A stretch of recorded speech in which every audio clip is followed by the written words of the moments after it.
On today's episode of RC Kicks, we're building the M-08 chassis from Tamiya. Why? Well, we're about to have the release of the Escort Mk2 from Tamiya, and I want to swap the chassis out for this one. So first we need to build this so we've got it ready for when that kit arrives. So stay tuned for this episode.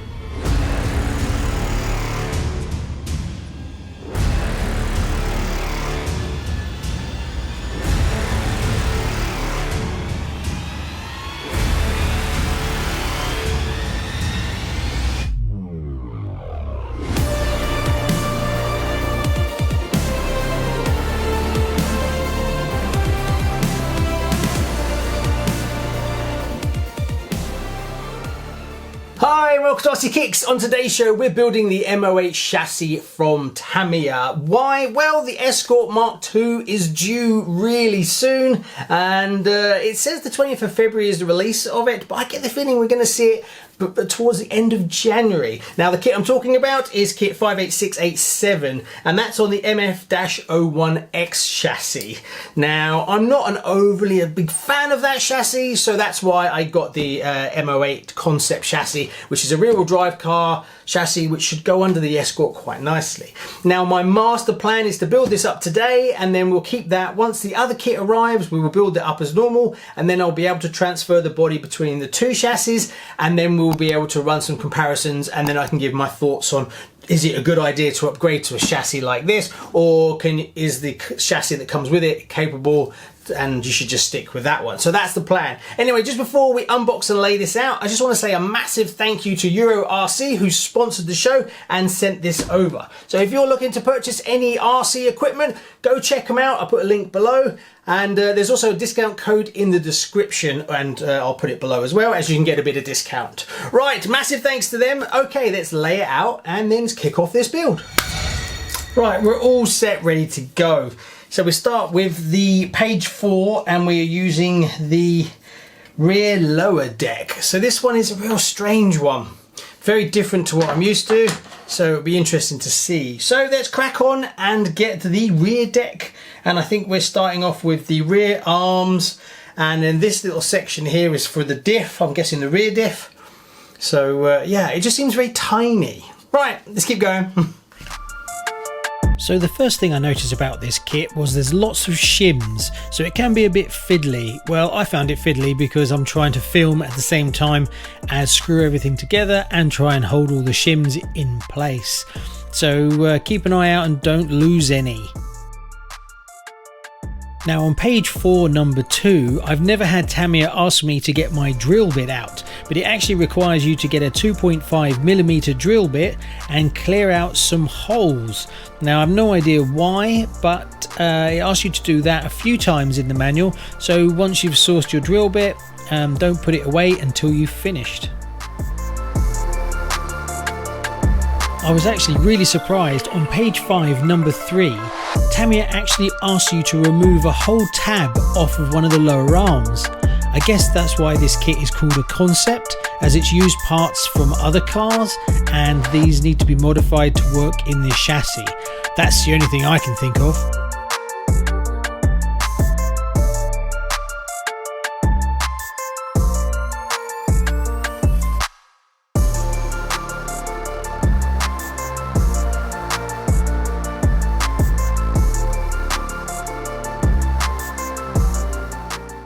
Now I found the plastics in this kit to be quite soft and flexible, which is a good thing in some ways, but every time I fitted a screw and I screwed it in, as I was tightening it, I always thought that I had to be very careful not to overdo it.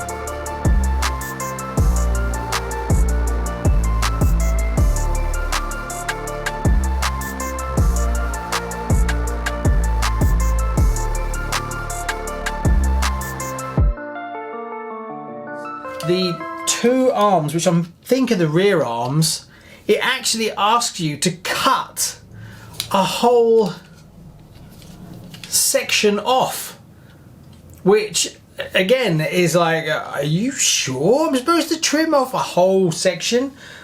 Which is like the whole bit that goes on there. I'll put a close-up picture to show you. So that kind of blew me away a little bit as well. So yeah, bit of a strange one. So I don't know if the whole idea is this is the first version of the M-08 and they've used parts that are from different cars and they're not quite right for it, or what? I honestly don't know. Put a comment below if you know more about this range than I do. So we carry on. Yeah, very strange. Also, another thing that I noticed is when I'm building this up, it asked me to put 2 screws through here, and it's still quite, it's not what I would call as bolted together very tightly. It's just 2 screws, and I didn't want to over tighten the screws because I thought I'd round them off. Not round them off, but spin them, you know. So yeah, it's a little bit different to what I normally used to from Tamiya. So it's a bit of a strange one. So comment below if you've built one of these. What did you think? Anyway, we move on to building the diffs now, which is on page 7, number 9. No, number 10. I've just fitted the motor. I went with a sports tune just because I had it lying around, and that's kind of fast enough for what I want this Escort to drive like, and I just happen to have it, so there we go. I went with the standard pinion. Right, let's build the diffs. They don't look anything special, so let's just crack on and get that done. It's great to see an oil diff in this kit. I'm not sure why all kits don't come with oil diffs now, as it's not that much of an upgrade with a couple of O-rings and a gasket, but I've used them before in a TTO2B that I did and I'm really happy with them. It would be nice to see some metal gears. These plastic gears are a little bit naff, but overall you get all the bearings in this kit, which is also a plus, so that's cool. When filling the diff, the oil was a little bit thick, so take your time and you have to put the oil in all the different areas to slowly fill it up to the top. If you just squirt it in, you'll trap air inside it. Also, you can flood the actual diff itself.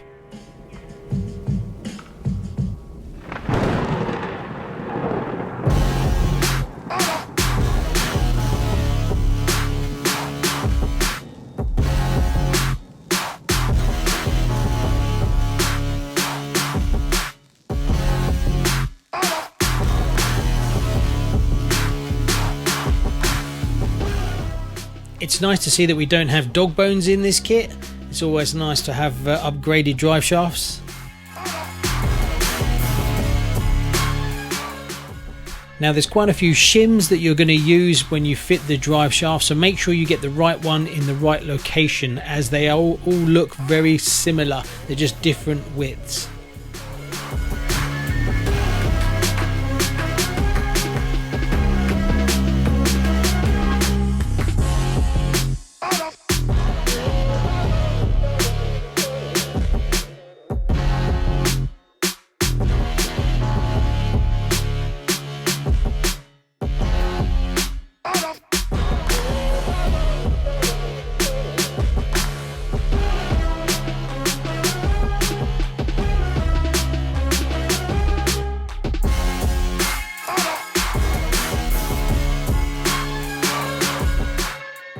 Now I'm fitting part K6, which is the top of the battery mount. Now these are made out of a flexible plastic, so it did feel a bit flimsy.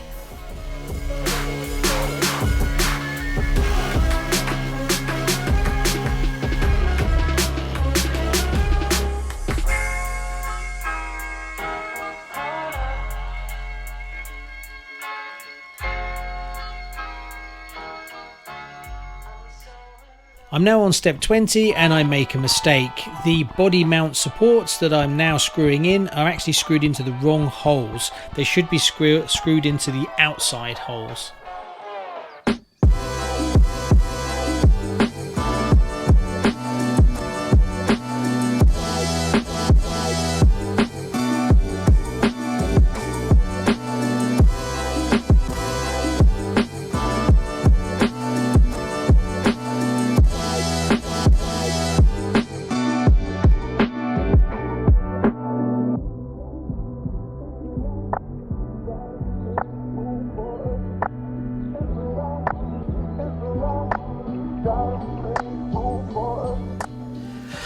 we go, that's all the back end done really, and you get lots of options of body placement obviously because you don't get a body in this kit. Now we've got all the way to basically page 11 where we're now moving on to, which I take is the front section. Somewhere fits in here somewhere. There was more drilling. I had to get my drill out again, which is yeah, bit of a weird one, that one. It's okay. One thing that I would definitely say with this kit is when you're fitting all the screws, you really get the feeling that you can over tighten them. So you got to be a bit careful on that front. One thing I do like, which is really nice, is that you can, underneath, you can adjust the Allen keys to adjust your ride height level, which is nice and easy at the bottom. So you can get it. Now obviously being that this will be on like a rally car, I want it to be the ride height to be as high as possible. So having the adjustability on the back just by doing it underneath, I really like that, because that was one of the concerns I think myself and a few other people had, was that this chassis couldn't really take much mild rallying. But seeing that you can adjust those quite a lot, and there is quite a bit of travel there as well. So that's pretty good for the size of this, the arms. Right, let's carry on. We move on to doing the front now.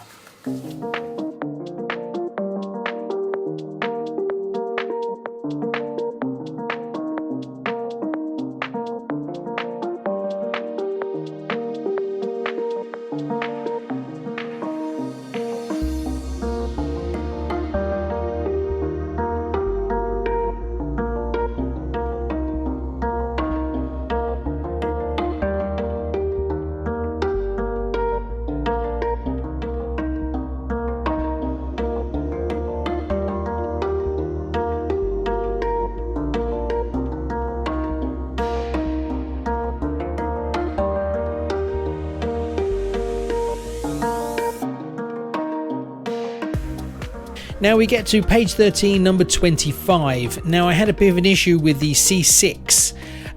You're supposed to glue the end together. I guess that's so that when you slide the C6 into the C5 upright, it won't come out. These are fiddly little things, but you only need to put a little dab of glue on the end. You're not actually gluing them together.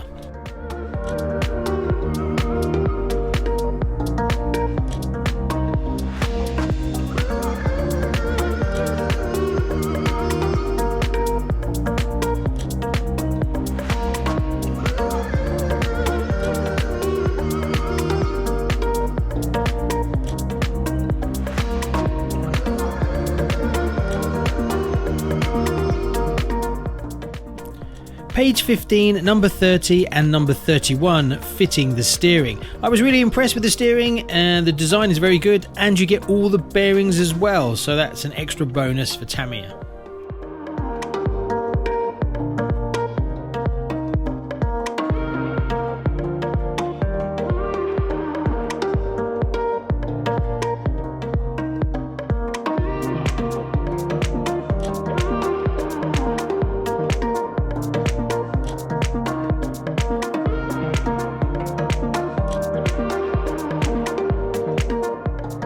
When you get to page 16, you have three choices of wheelbase. You have the smallest at 210mm, the middle at 225mm, and the longest at 239mm. As I'm building this chassis to go on the Escort Mk2, that has a wheelbase of 239mm, so that's what I'm choosing.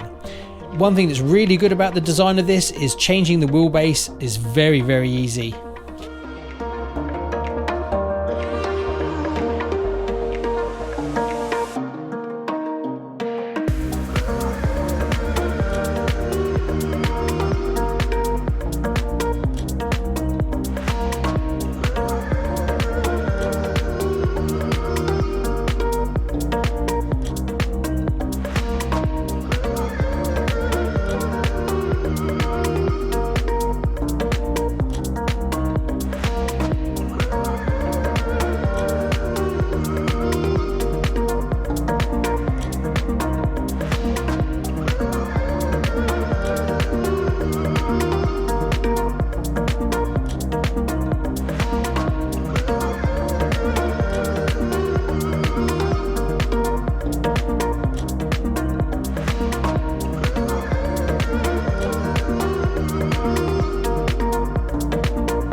After a good few hours, we finally get to this stage. I put the electronics in and they're now working. I've had to end up using a Traxxas transmitter receiver because of shipping and budget cuts. I don't have any free receivers for my other transmitters. So I dug out that one and then I found the old remote. It will do for now just to get the car working, but I have got some new ones on order and hopefully they'll arrive in time. Shipping is not that great at the moment, but I wanted to get the car alive. Luckily I had a half height servo, which is also what you need. It's quite a dinky little thing. Some of it is a little bit flexible, kind of. Yeah, I wouldn't want to smash it into anything, that's for sure. It does feel quite fragile, but it's quite a nice little chassis. Right, what's left? All I've got to do now is build up the shocks. Then I have no tyres. The tyres will come with the Escort. I've got rims, but you don't even get tyres in this kit. But there's no point me buying a set when the ones that are in the actual Escort will go straight on. They're the same size and everything, and they're like a bright blue, so they're very distinctive. So I'll put them on this. So it's going to have rims, but it will be fully alive. Right, let's build up the suspension, and then we're as good as there, really. Right, let's keep going.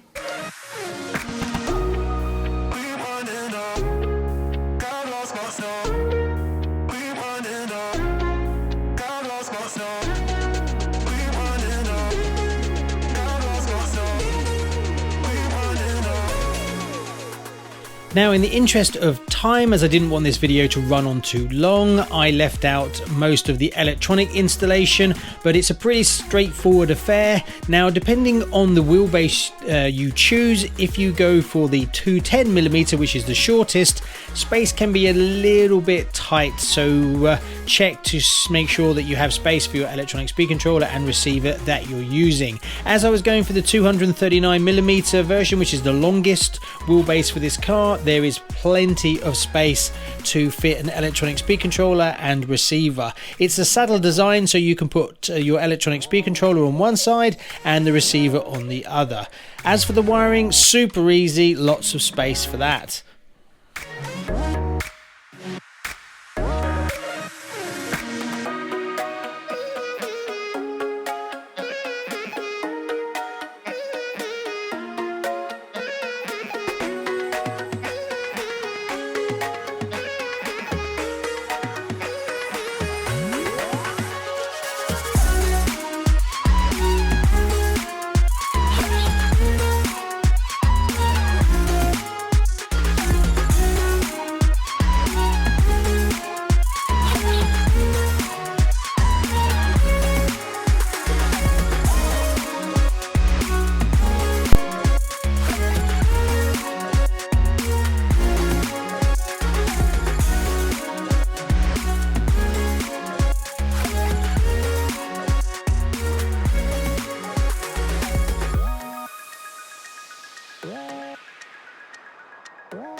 So there we go, I think we'll call it done. Well, as far as it can go right now until the Escort Mk2 comes out and is shipped to me. It's fully working.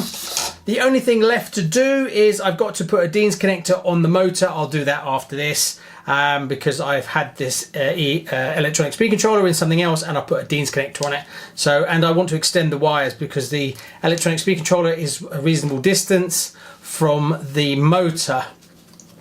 Apart from that, the only other mistake I made quite early on was these two bars here. They go on the outside, they splay out, they don't go on the inside. I got that wrong, and also I struggled to figure out where the aerial goes. I had to go and hunt through the manual to find a little tiny reference to it up in the left hand corner that I just completely missed. You can have it on either side, so that's not a problem at all. Centering your servo, don't stress about it, you can do it afterwards, you've got loads of access. Don't forget you have to have a half height servo in this car, but the only reason you need a half height servo in it, from what I can see, if you're running a very sleek body, but if you're running a quite large sort of like the Escort for instance, there's no reason why you couldn't put a full height servo in this at a pinch. The only thing you'd have to modify is this link. You'd have to raise it up as well to get the bar to go across, which you could do. if you really wanted to and you just didn't have a half height and you needed to run the car. That's the only reason I can see. There's no reason why it can't come up higher. Steering is actually really good on this car, and with a few little tiny modifications you could actually make this into a drift car. The steering is actually very good, and it wouldn't take much more to shave a little bit off of the chassis at the front here, put some bigger links in, and you would have proper drift turning, no problems at all. Clearance is actually excellent, so that's something you could do if you decided to. Right, suspension, standard, nothing super special at all. It works fine for what it is. Yes, you can upgrade to some sexy bling aluminium ones if you wanted to. Only other thing was I did a slight modification. I actually got a 2S LiPo Tamiya style battery in it, and because of this cutout here, which is what Tamiya designed, it doesn't accept the balance lead. So what I had to do on this side was trim it out a little bit, but that took all of 2 seconds to do, and that's the dropout bit that you remove to pull the battery out. So you just extend that a bit more and then it's good to go. So you can happily run 2S LiPos in this, which is probably what you're going to do. Massive thank you to EuroRC for supporting the show and sending me over this fantastic little chassis. And as soon as the Escort arrives, we'll have a whole new video building up that chassis and painting up the body and everything. And then we'll have another video after that where we put the body on both of these chassis, drive them around, and then we'll do a final thoughts on do I think you should upgrade to a chassis like this, which is probably a bit more in keeping with the Escort being a rear wheel drive. Then going with the standard chassis that comes with the kit. One thing I am reasonably happy with is the amount of travel that the chassis has, which is something you really want when you're doing a little bit of rallying, so that's quite nice. Okay, right, we'll call it there. Thanks very much. Please like and subscribe, and if you haven't, hit the bell notification, and if you'd like to support the show, head over to Patreon. I'll put a link below, as those guys and girls over there are what make this happen. See you soon. Bye-bye.